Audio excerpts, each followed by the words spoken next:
Hi guys, happy Friday. I don't know where I'm trying trying to set this thing up. Just a cough in your face. Hey, how you doing, my Mmtlp family? Um, Trying to keep things positive and stuff, and that's why I haven't done too many videos this week. A lot going on here. Um, y'all remember in some of my videos I mentioned TRK and ATLX. I mentioned TRK at 30 cents. I mentioned ATLX at $7. And TRK is doing exceptionally well. Um, ATLX is doing exceptionally well. Where are they at? Like 15 bucks now. And TRK was sitting like 50 some odd cents, 54 cents. I think they hit much higher than that. I haven't kept that much track because I also recommended GNS, which I also told you was a short play there. But the shorts are beating the hell out of GNS right now. And I'm going to show you a little bit in this video, update video, whatever the hell you want to call it, a little bit about that little town hall meeting that they had there with, with John Berger and all them. I'll just show you a little bit of that and keep you up to date here. There's a lot going on, as I'm sure you guys have been following, hopefully. But here again, we've got no great news yet. Nothing that's really, trade has not opened up on Mmtlp yet. And we're all waiting for that. And that's the unfortunate part. And the reason why I didn't make a big deal about GNS, TRKA, and ATLX, which a lot of people out there shouting that if you're in the fight against the shorts, you should be investing in all those. Is because I haven't been able to invest a lot in them at all. Because all my money is tied up in Mmtlp. And then what couple $100 I could get together went to GNS, and as we all know, those shorts are attacking the shit out of it. So it's left me pretty broke. I've got a little bit in the other two, but not near as much as I wanted. I would have made a mint if I could have put in there what I wanted, if I could have got my money back from my Mmtlp. Well, and see, this is the reason why I haven't made a lot of videos, is I really believe in staying positive and keeping a positive video going on right now, but right now they're really pissing me off. It's been, hell, it's going to be 90 days come on, what was it, the 11th or something of this month, which was supposed to be some kind of a big deal, or was that the 14th? I don't know, but I'm hoping you're all supporting the channel still by hitting the like button, hitting subscribe. If you want tips, I'm going to give you a lot more tips, like the plays I just talked about. I found them a lot earlier than most. And as a matter of fact, if you go back and watch some of my videos, the day that, what was it, the $7 one, ATLX, which is now like 15 bucks or whatever, the day I bought that, I mentioned that, and the TRKA. Both days I mentioned them on days where they started spiking and going way up. I usually catch on to these things pretty quick. And I have many more tips to give you here coming in the future. But right now I'm just kind of where my head is at is with the MetaFam, and I'm just stuck here, getting really upset because this whole May 11th thing is a joke. It's nothing but a procrastination. There's a couple people saying that their brokers are saying that we're going to open up trade on May 11th. But you know what? There hasn't been nothing but a few rumors on that, which tells me absolutely nothing. So it's like, that's why I report it as a rumor. But hey, look, just for fun here, I caught on to a secret FINRA and SEC meeting that was going on here. Watch this. It's kind of funny. Let's zoom in. All right, why did I have that up?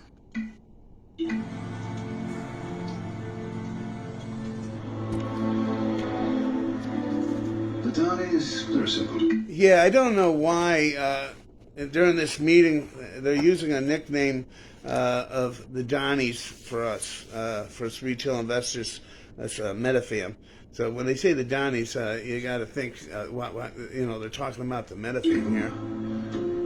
Watch, it's just really messed up what's going on here. Don't worry. You'll be fine. You'll sleep when it's on. So this is what Finra's been thinking of us right here. The Donnies, they're simple people. They breed a sad combination of traits that make them particularly vulnerable to manipulation. On a practical level, they have great difficulty holding multiple ideas simultaneously. We found the best way to steer them as we'd like is to offer alternatives. You put a number of options on the table, and they're so wrapped up in choosing they fail to notice you've given them nothing they thought they wanted at the start. Their deeper problem is pride. The Donnies would rather lose. They'd rather suffer than accept. Which is wildly ironic, because they basically choked down everything we've thrown at them these last 12 years. It's a 10-day trek up from the lowlands. We offered them a transport because we know they'll refuse, but then along the way we've placed a series of comfort units, shelters and taverns with cheap local beverages. Quite predictably, what began as 500 pilgrims at the bottom has already dwindled down to... Where are we now, Lieutenant? We counted 60 last night, sir. They may pick up some Highland stragglers along the way, but so far it's developing as we'd expected. Not that long ago, they put 15,000 out there. Have they any idea this is the last time they'll be up? You get it? We're the Donnies. Or whatever the hell he just called them. We're the ones that, they figure if they, throw out a bunch of misinformation and crap and stall us long enough that we'll dwindle down. Our numbers will dwindle down. I see it happening. I know that sounds real negative. I mean, my last video had 500 views? I mean, we went from 3,000 views on some videos down to 500 views. I mean, granted, I'm not giving you everything you probably want, I guess. But there's a lot of people that agree that I'm giving you the information that you need. And unfortunately, not enough likes and passing the message on is going on. But it isn't just me, because it isn't about me. I'm nothing, It's about all the other Mmtlp programs that are out there, even Terry's. All the viewerships have been going way down. The amount of likes and people pushing like and pushing this message on, it's been dwindling little by little. We're the Donnies. We're 15,000 strong at one point. According to the little, Star Wars thing that I just put up there as a joke.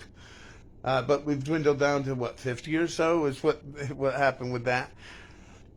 They know if they wait us out long enough, if they keep pushing out a little bit of hope a few months down the road, that we're just going to give up. I mean, we all see that? I mean, one of the brokerages just put out there that if you want to, you can use your big loss there as a tax write-off or something like that, but then you wouldn't be able to sell or trade later on. But you can sell it at like a 0.0001 value right now and get that big tax write-off.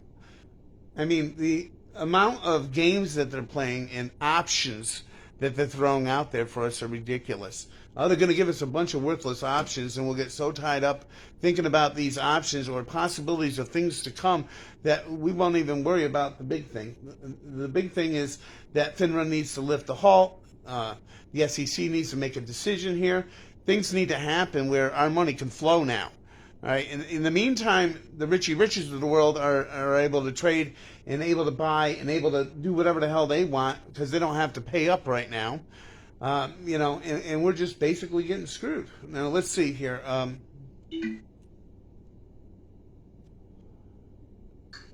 Like I was saying before, and I know this is very informal, this video, and if you hold on a minute here, I'm going to show you that one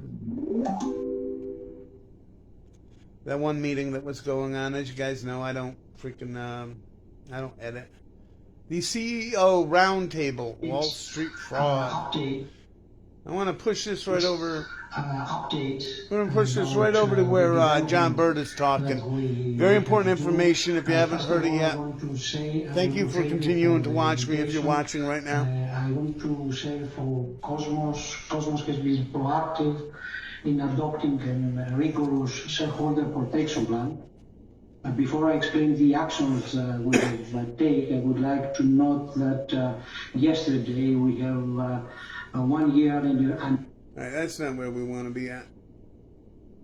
Wasn't John Bird on here? I think he comes in around 5 minutes, and he has some really good stuff. Those are just straight up lawsuits. That's to be determined. But I will tell you that there are others coming. And this is a good one with Wes Christensen. We'll listen to this part, and I'll fast forward to what John Bird is saying here. And thank you for continuing to watch if you're still watching. And everybody that's been litigating this for 21 years, which is a large group of law firms. Don't forget, it isn't just me. I've got, Alan Pollack and a whole group of professionals and other lawyers, Cohen Milstein and others that are helping us litigate in this space. And I'll tell you that group of lawyers and experts is growing. There's going to be more lawsuits forthcoming, in the very future. Whether those are class actions or whether those are just straight up lawsuits, that's to be determined. But I will tell you that there are others coming, and that includes by lawyers other than just our group, which I'm happy for them to join the fight, because ultimately that's what's going to facilitate change, okay? So besides the damages we're seeking to be compensated for, all of us, everybody on this call and everybody in this space is looking for change. We can no longer allow this carnage to go on. We can no longer allow this theft. It's really stealing. This is at least some positive news. Like I've been saying right along, there's a lot of things going behind the scenes. A little bit of my depression and being down about it is, of course, it's not happening fast enough. And what Wes Christian is saying here is he's talking about a years and years and years battle, which I'm in for that. But in the meantime, we do need to do something with Mmtlp here. That's happening in this space. And so I believe the best chance we've had in 21 years to facilitate change and to put all of this under a microscope and get the rules changed, get the perspective of the regulators changed is now. So, thank you. Agreed. Now. All right, let's see. Where were we? CLNB, excuse me. For Mmtlp. There we go. We can go into more of the details on the kind of legal development. All right, here's John Berta. There's going to be a chance for some Q&A a little later as well. I'm going to come over to John Berta next. And John, obviously, there was the news that came right off our last, conversation roundtable we had of you taking on board with some of the other investors, Wes's company for Mmtlp. Now, I noticed on this call here, on this YouTube live stream, all the important people, well, we're all important, but all the people that are talking about Mmtlp, like Murdoch, and all of them were on this call. I swear, like half the investors for Mmtlp were on this call. So that's why I'm giving you some highlights on this. And hopefully you'll go back, and as you see, that's under Roger James Hamilton, and he's the guy on the left-hand side. He posted this on his own YouTube.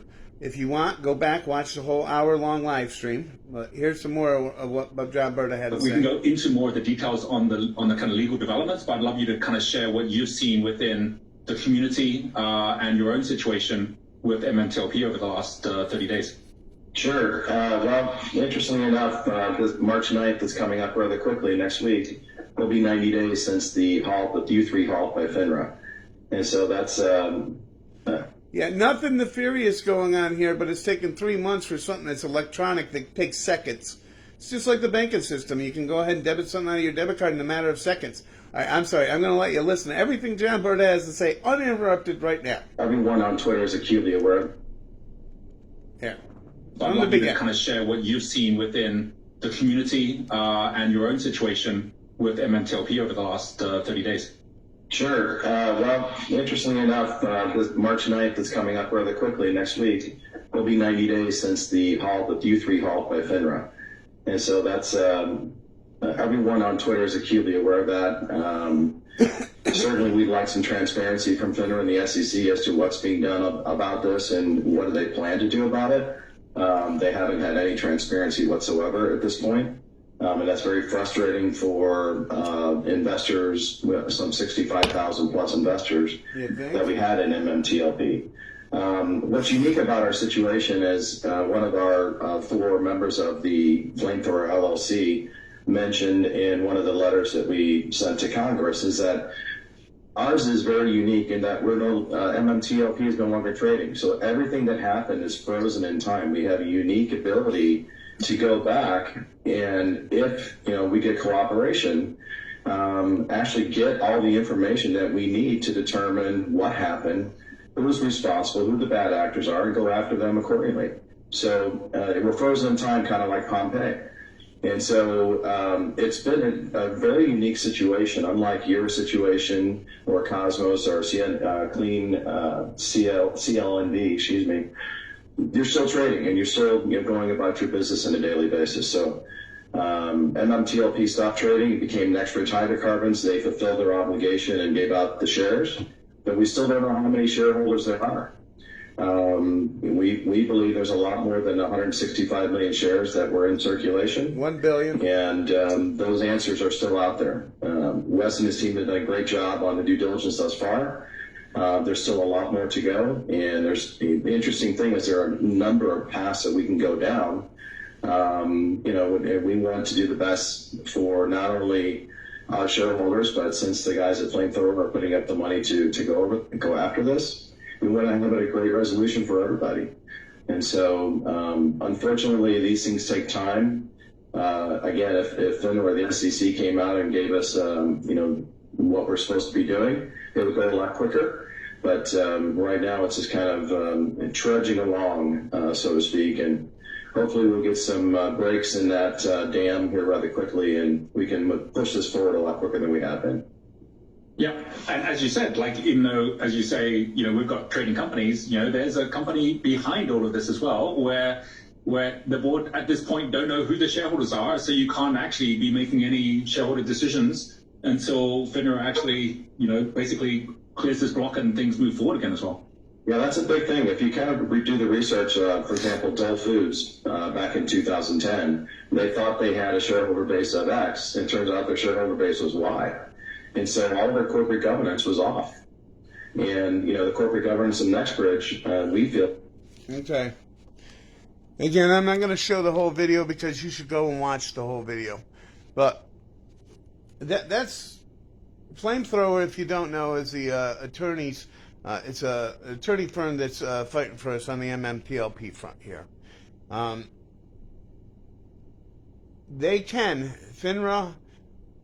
knows the numbers. FINRA knows the numbers of how many shares are out there, which I've heard up to 2 billion, which would be ridiculous, but I'm more on the 1 billion camp. Bird Lady and Tony and a bunch of them are on the 500 million camp, but it doesn't matter. There should only be 165 million shares out there. But right now is the time that if FINRA and SEC, if they weren't doing any fraudulent activity, when they could open up and tell us everything that's going on. I mean, it's that simple, because like John Bird had just said, we're in a unique position where everything is frozen in time, where, yeah, they can easily get the accounting of all the numbers, as a matter of fact, within minutes. We're going on 90 days now.